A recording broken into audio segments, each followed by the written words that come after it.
Hi, everybody. Welcome to the second episode of the cast. Yeah, with your host here, Dennis, Mary. I'm the CEO and founder of Yuki. Yuki is a Web3 as a service infrastructure company in Africa. I have here with me my friend Philip. We actually met Philip during the Selo camp. Philip is the CEO and the co-founder as well of Hurupay. Hurupay is a Web3 as a service, Web3 infrastructure, stablecoin platform in Africa. They are helping onboard Africans and African businesses to stablecoin. Philip, would you care to kind of introduce yourself and talk a little bit about yourself before we dive down to the conversations? Hi everyone, once again, my name is Philip, the CEO of Hurupay, and Hurupay is a Yeah. crypto wallet. And what we do is enable the clients savings, payments, and cross-border transactions. So the problem we are solving here is mainly very easy on this.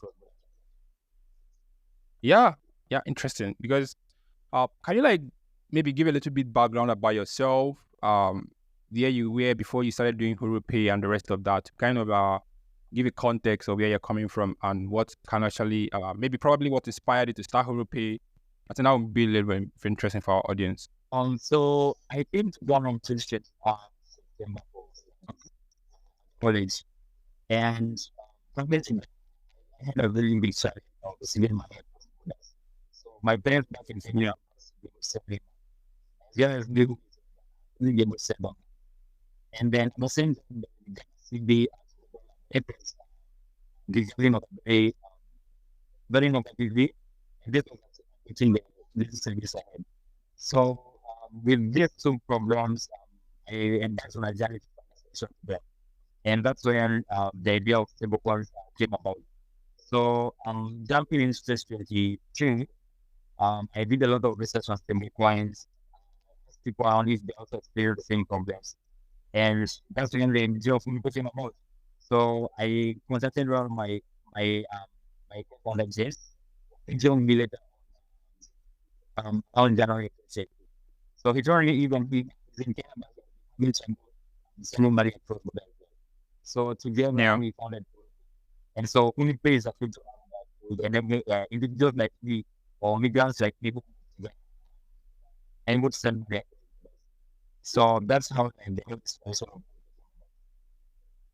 Yeah, man, because I think it lies on the problem because it just that niche conversation that is going to be had about stablecoins in Africa because what we are seeing is crypto adoption or crypto currency usage in Africa is moving towards the spectrum, and that actually like the show focus of our conversation today. We're talking about 42 currencies, stable coins. What is the future of money in Africa? Because for those trying to understand, given the context of what is happening in Africa, Africa is a very big continent of almost 52 countries. And within those 52 countries, we have different regions. And within those different regions, each country, unlike the European zones, like the Euro or whatever, or the EU, I might say, give a context, we have different currencies. And Africans travel within Africa and they need to be able to send money across borders amongst themselves and also trade among themselves.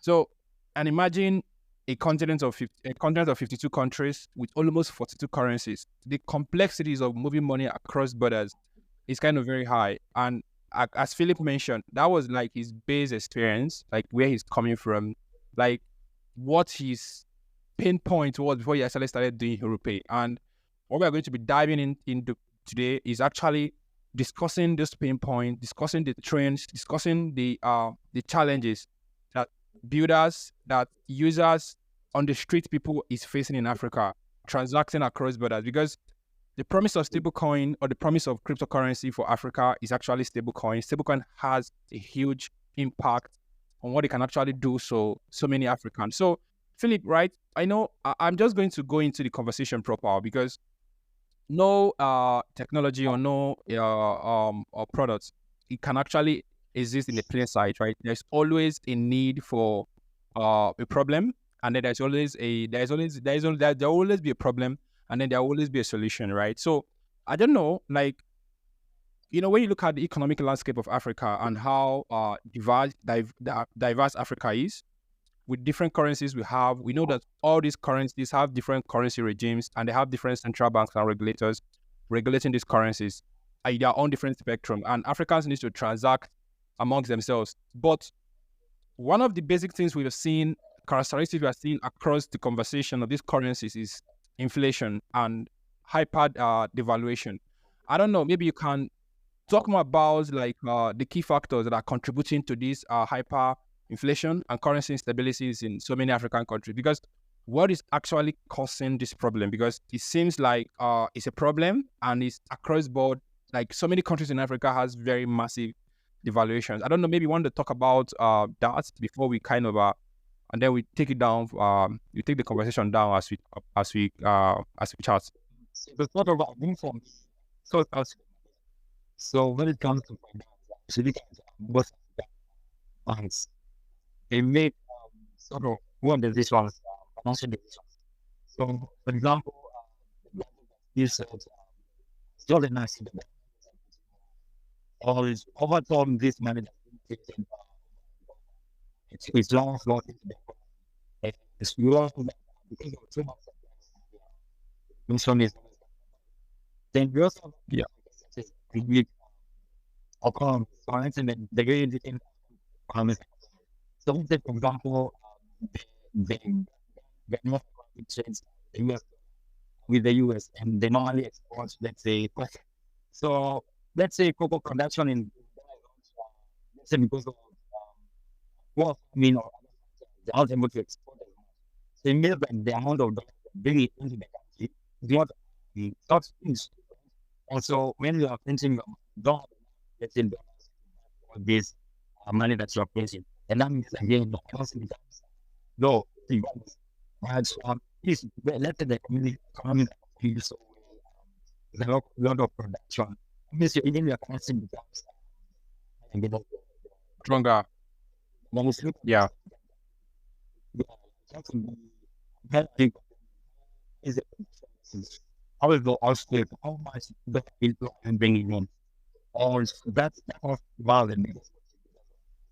Also, the government, you know, most of the economies, a little bit expensive. You know, there's this massive money in the market.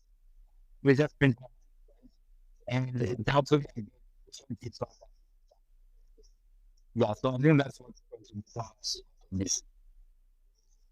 Yeah, because if I can get something from what you just said right now, you talked about the need for foreign reserves. Like there has to be foreign reserve that backs up your currency that you're creating. Because I think that is one of the biggest challenges we are seeing across Africa. Because there is a need for governments to hold enough reserves to be able to promote economic activity within the general African economic landscape.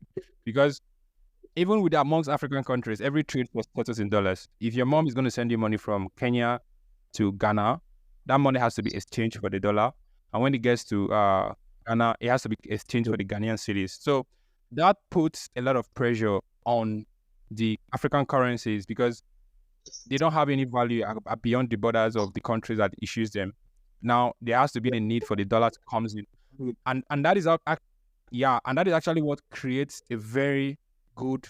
Yeah, it kind of that at that intersection of that need, that is where stablecoin actually plays a huge role. I don't know. Maybe you can like talk a little bit about how stablecoin comes in here because it just comes in at the very right moment.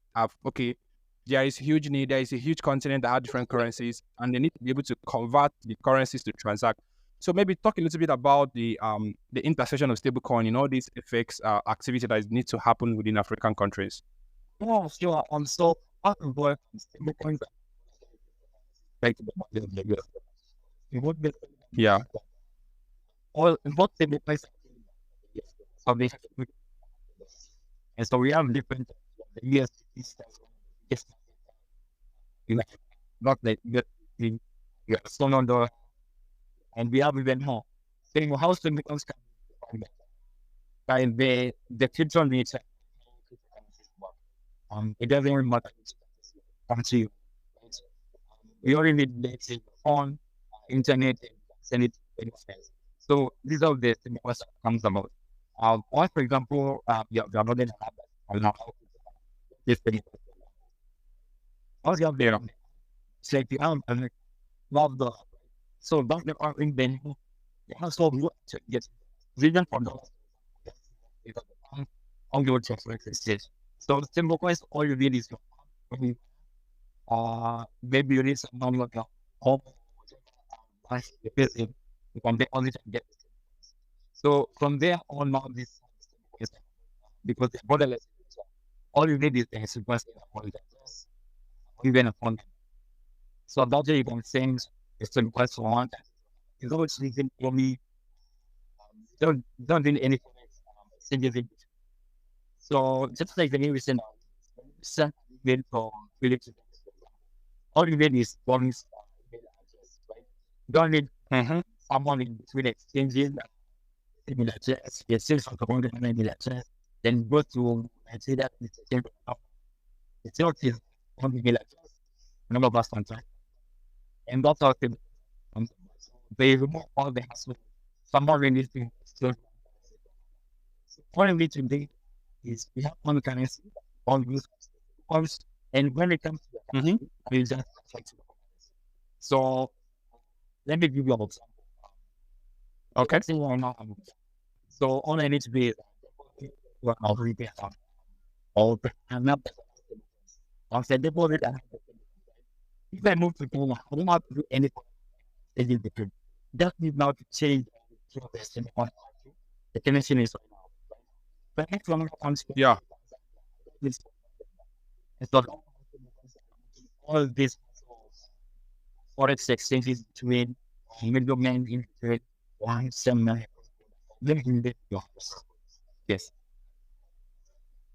Yeah, man. I think, for context, right? This is really powerful because it connects Africa on an EU level by default because already there is a need for the dollar on the continent, and stablecoin is kind of like, I think we have this half tower, what's the name? Africa trader. Where is the liquidity to be able, like, how do we manage all this currency disparity? Does Africa like need a single currency to transact amongst within themselves? Like, the dollar comes in at that conversation and it becomes so powerful that you don't need to actually, that it removes stablecoin kind of like the complexities, all the FX complexities that what's it called? That's right. So it kind of like decompresses all the complexities, and as Felix kind of say, like it makes immigrations, it makes trade across border easy. It makes sending value across the internet faster, safer. It makes sending money from somebody in Nigeria to Kenya to Nairobi to wherever the person is. It makes sense for the person.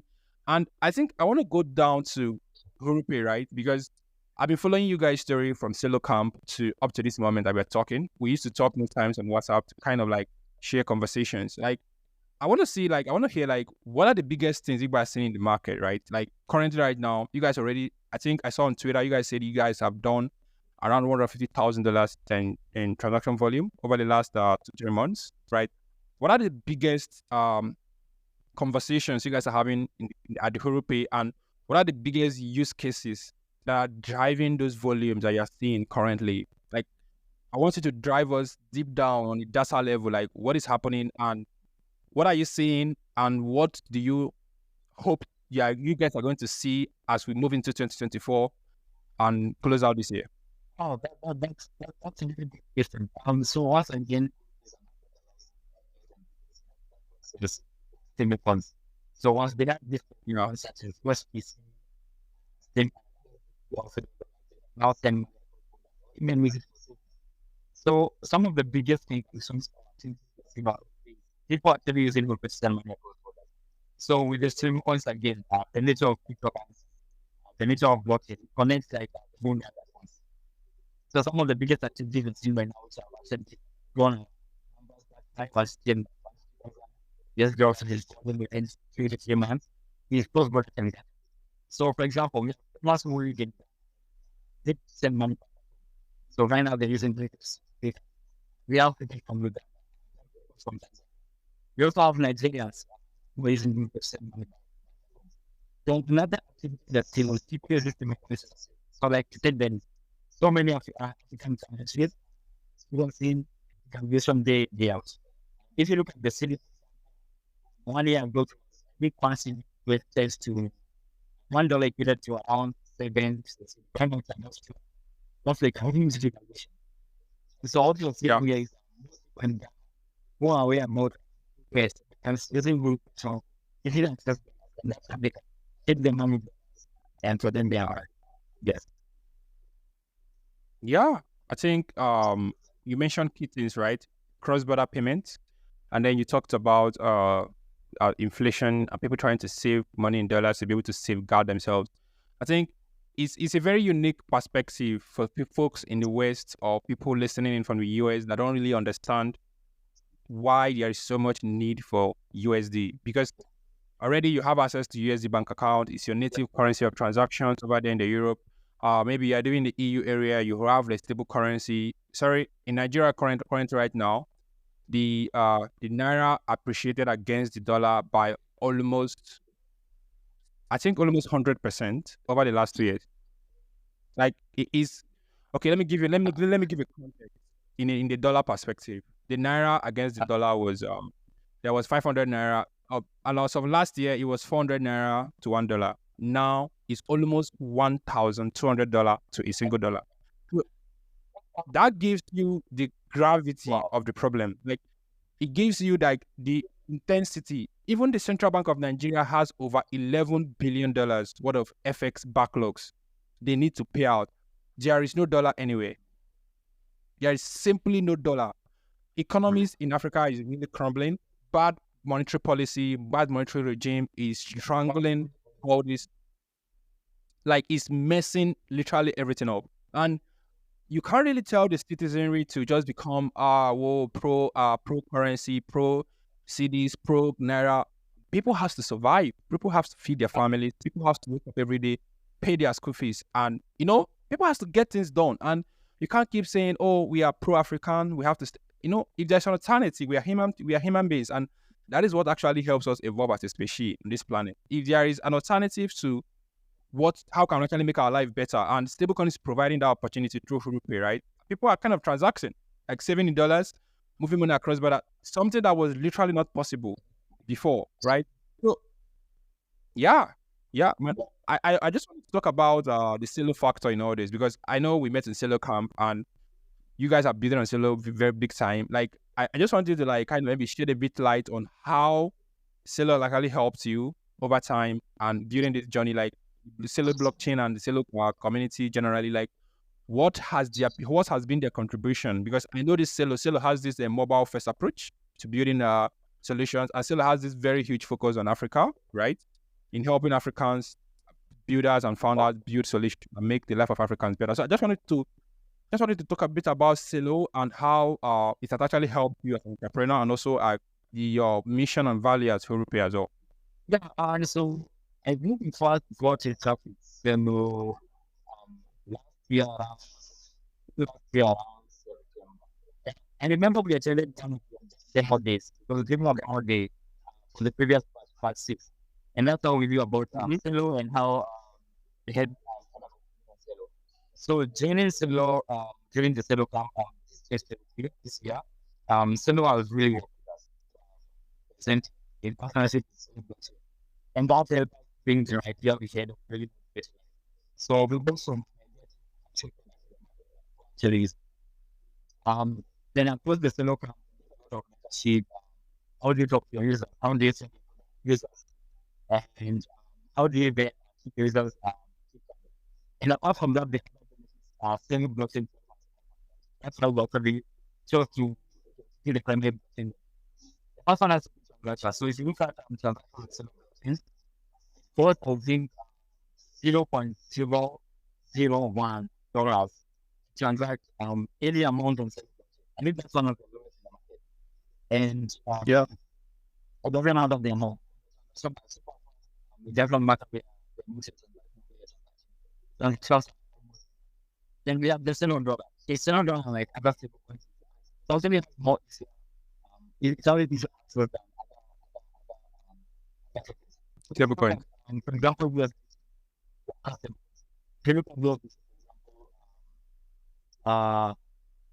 because it's only just or BMV say, if you look at the amount of somebody might tell me, because let's say you're paying, let's say 0.1 or 0.04 compared to $7 more. When you also have being able to send picture using phone numbers. I think that's something you need being the same. So if I look on it, about the big transacting people, what like as normal as the routine show that was on our part, but we normally use wow. And so that's a big thing. So then we also have our it's actually I think for liquidity, so it's really good. If you look at the it's really bad because just because the people that which is this idea security as well. Not that simple concept of actually the US Yeah, sure. not backed by stablecoins big with the So those are some of the which are not so hands-on. They're not like hand support, but they mean a lot. But apart from that, still not with Telegram mentorship, and even they still talk with us, checking how we are doing. Yeah, I think me too. I went to sell as well at Yuki here because if there is one thing any of us in the batch 7 got out of the camp, I think I'm seeing a lot of great projects on batch 7, right? People are really doing stuff, especially I think we are the only African company that went. Are we? Che? Me, you, and Click Pesa. And what we are seeing is yeah, yeah. So what we are seeing that the quality of projects coming out of Selo by 7 for African companies this year is really amazing, right? Like they are really solving, how will I say, they're solving key core problems in creating Web3 for Africa, right? Yeah, like very, very deep problems. So I think what I want to comment on your last conversation is about Celo, because I actually think they are the only blockchain that actually understands Africa. So many layer 1s or layer 2 blockchains don't. They don't. Celo is the only people that understands. Go ahead, please. Yeah. They are These developments, yeah. but some of the Yeah. They are because they understand. I think they definitely understand the dynamics more than anybody. And coming from the M-Pesa story of how mobile numbers actually helped blow up mobile adoption and mobile phone adoption in Africa, how mobile phone becomes what's it called? Because I had this quote that banks should be aware of the technology that turns every mobile phone into a bank. And cryptocurrency is that technology. And when it comes to the context of Africa, Celo is one of the only blockchains that are actually harnessing that conversation very well. Because you go over in East Africa, you have so many people using mobile money to transact. Even in Nigeria here, OPay has over 13 million customers. PalmPay has over 10 million customers. And all of them accounts are running their phone number. So there is a very, very deep usage of mobile, cell data, and phone numbers in Africa. And when you now pair that up with what's it called? Their transactions account, and you say, you know what, okay, this your phone number is going to be your account phone number. It's going to be that's what you're going to use to receive value.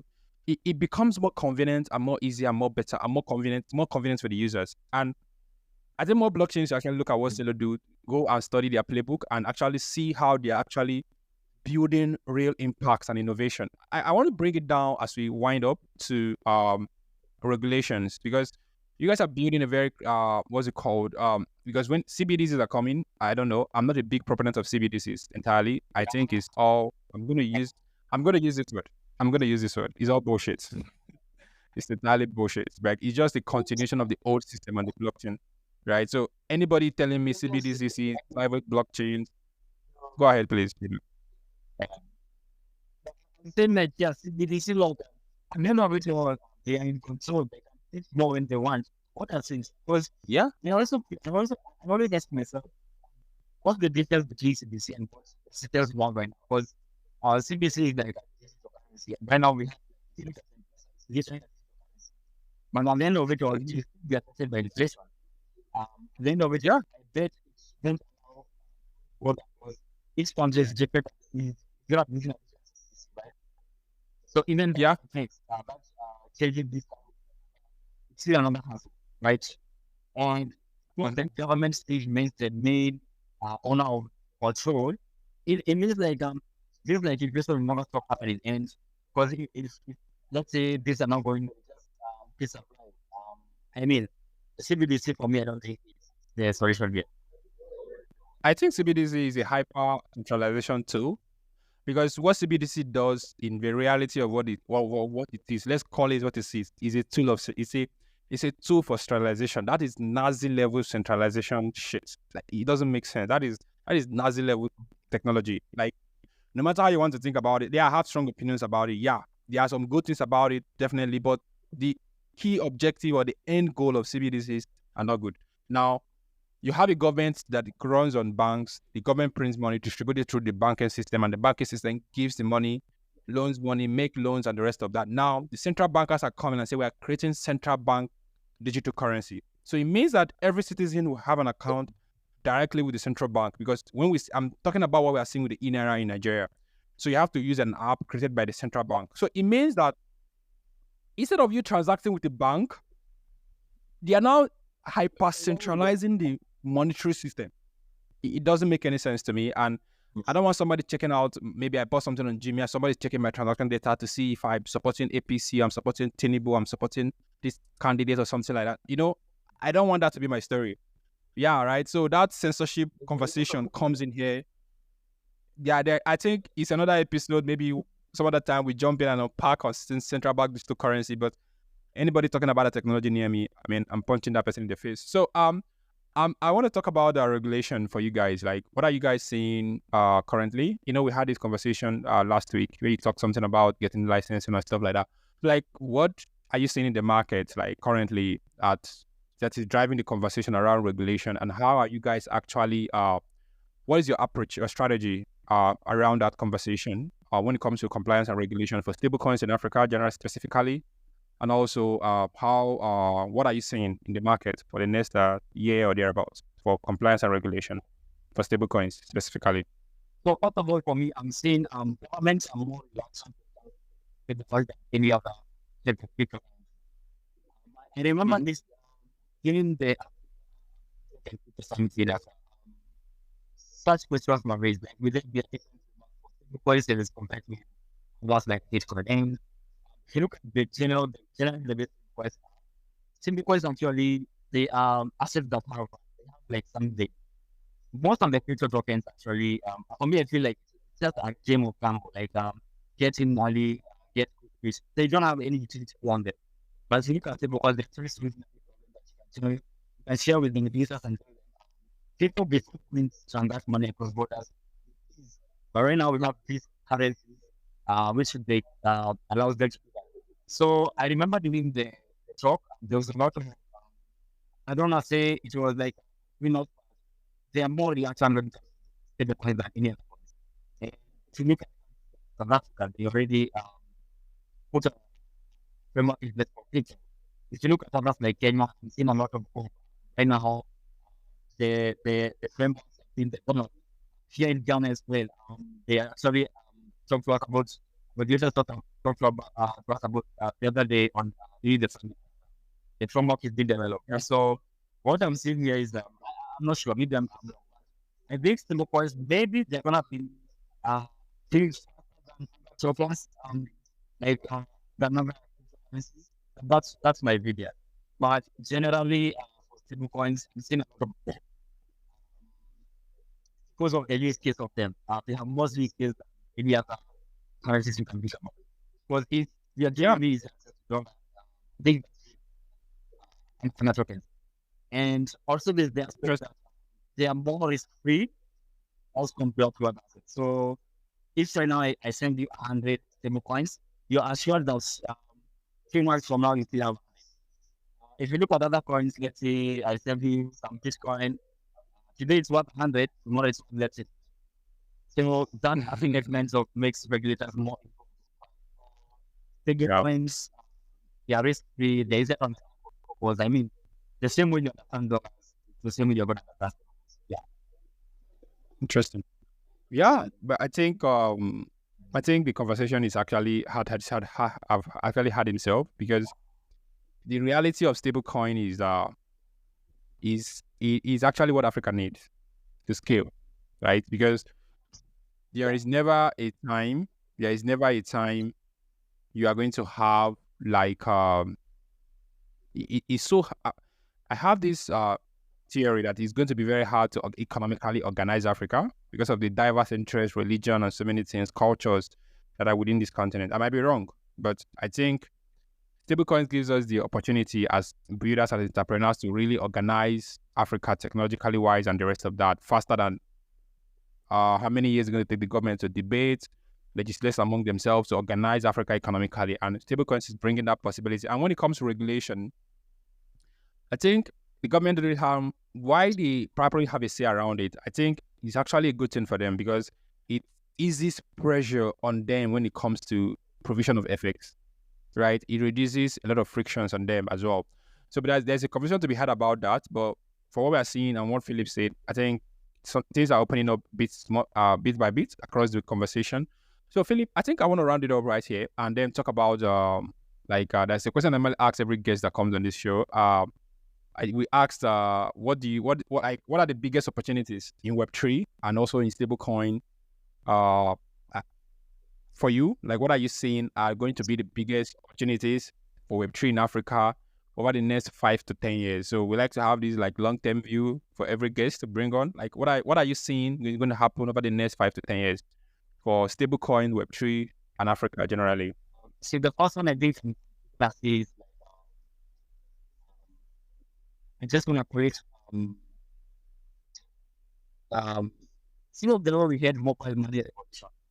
Like the way Yeah, when M-Pesa came about, MTN and how we understood money before, how we how we actually how we changed the whole because before you normally get